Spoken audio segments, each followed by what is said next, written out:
Welcome to The Explainer. Today we're diving straight into a really fascinating intersection of criminal law and computer science.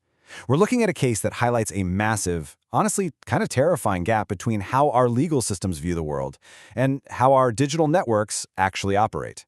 So, picture this. Imagine being arrested, having your entire home raided by the police, and facing some incredibly serious criminal charges. And the reason? You simply forwarded a few posts online. I know, it sounds totally extreme, but it begs a really important question. Can a single forwarded post by just an average everyday user actually cause severe public disorder? To figure out how one defendant used actual science to dismantle this exact charge, we're going to follow this roadmap. First, a tweet and a charge. Then, linear law versus complex reality. Next, the CAP theorem explained. After that, scale-free networks and robustness, followed by breaking the causal chain, and finally, what happens when law meets science. All right, part one, a tweet and a charge, the genesis of the case.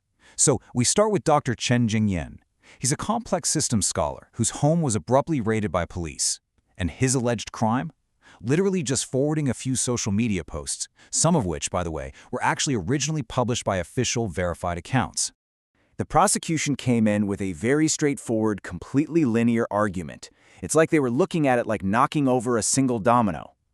They claim that forwarding these specific posts directly caused chaos and, quote, severe public disorder. And based purely on this logic, Dr. Chen was sentenced to 1 year and 8 months in prison. They just automatically assumed that action A guarantees massive reaction B. Moving to part two, linear law versus complex reality. The clash of paradigms. Now, what's absolutely brilliant about this next part is how the defendant fought back. He didn't use political arguments. No, he used hard, verifiable computer science. Dr. Chin contrasted the completely outdated Newtonian worldview of the legal system against the actual reality of modern networks. The law assumes this mechanical, gear-like, linear cause and effect, but he argued that social media platforms are complex systems. They're organic and nonlinear. They just don't operate on a simple A causes B principle. They absorb tiny actions all the time without the whole system crashing. And he used this amazing analogy that perfectly illustrates his core defense. He said it's like accusing a single drop of water of causing the ocean's wetness. Or, sentencing someone to life in prison for breathing just because global warming exists. It perfectly captures how absurd the prosecution's logic really was. You literally cannot blame the chaotic nature of a massive global system on the microactions of one single isolated person. That brings us to part three, the CAP theorem explained, the impossibility of perfect order. To prove his point mathematically and take it totally out of the realm of just philosophy, the defense brought in a foundational rule of computer science. It's called the CAP theorem, and it's basically a cornerstone of how distributed systems work. It states that you can only pick 2 of 3 traits: consistency, availability, and partition tolerance. Because modern social networks absolutely have to remain available, and they have to tolerate network partitions, like say a server randomly going down, they actually have to mathematically sacrifice strict consistency. So the so what here is absolutely crucial. A lack of absolute order or totally uniform consensus is a built-in physical feature of the internet. It's an engineering necessity. The so-called disorder the court was pointing fingers at wasn't a crime. It was literally the baseline operating state of any complex digital network. Okay. Part 4, scale-free networks and robustness, the power of the hub versus the periphery. Let's see how this builds into an analysis of where the defendant actually sat within this giant digital ecosystem, because the structure of the system itself changes everything. Social media platforms are what scientists call scale-free networks. What that means is information flow is completely dictated by massive hubs. Think about huge celebrities or mega-influencers with millions of followers. Meanwhile, the vast majority of normal users are just powerless peripheral nodes. They have almost zero systemic influence. And when you look at the evidence regarding Dr. Chen's specific account, it's pretty clear. He had less than 100 followers. Actually, a lot of them were totally inactive anyway. He had zero measurable interaction on his posts. He was just a statistically powerless peripheral node. According to the physics of network science, an account with those specific traits is mathematically incapable of triggering a systemic avalanche. This whole idea is backed up by the concept of network robustness.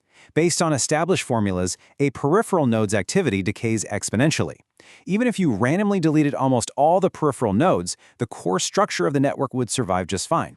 So, the probability of Dr. Chen's handful of retweets crashing the entire system's order, it approaches absolute zero. Let's jump to part 5, breaking the causal chain, reversing the burden of proof. By mapping these incredibly precise scientific principles right onto the law, the defense effectively severed the prosecution's required chain of cause and effect. The logical steps here are completely airtight. Step 1. Acknowledge the network is naturally disordered because of that cap theorem we talked about. Step 2. Identify the user as a powerless peripheral node. And step 3. Conclude that this specific node mathematically cannot trigger a systemic collapse. When you follow that logic, it reveals that the court's presumption that the defendant caused severe public disorder was literally a physical impossibility. Multiple meta-analyses of this case confirm just how brilliant this strategy was. The scientific logic is entirely valid, which means the legal causality is entirely broken. The defense wasn't just, making excuses up. They were bringing a sound, totally rational spirit into a courtroom that was still operating on totally outdated mechanical models. And this brings us to a fundamental concept that both science and law actually share, the null hypothesis. Because the prosecution provided zero algorithm logs, zero traffic cascade data, zero proof of any systemic crash whatsoever, demanding the defendant prove his innocence was a complete violation of the presumption of innocence. If you don't have the data, the assumed impact has to be zero. Finally, part 6, when law meets science, the bigger picture. Let's take a step back for a second and look at the broader implications of this massive clash between our digital reality and the courtroom. What this explainer ultimately reveals is a deep epistemological crisis. We've got a legal system relying on farming-era mechanical logic and totally subjective labels, and it is trying to police a quantum-level digital reality. You just cannot govern a hyper-complex, non-linear digital ecosystem using a legal pitchfork. So, before we wrap up, I really want you to remember these critical takeaways. Science can and honestly must test subjective legal claims. Network disorder is a technical necessity, it's definitely not a crime. Peripheral nodes cannot crash massive systems. And most importantly, the burden of proof in the digital age requires actual, hard data, not just simple, linear assumptions. Which leaves us pondering a massive question. If our laws don't even understand the basic physics of the networks we use every single day, how can they fairly judge what happens on them? Thank you so much for joining this explainer, and remember to always keep questioning the systems around you.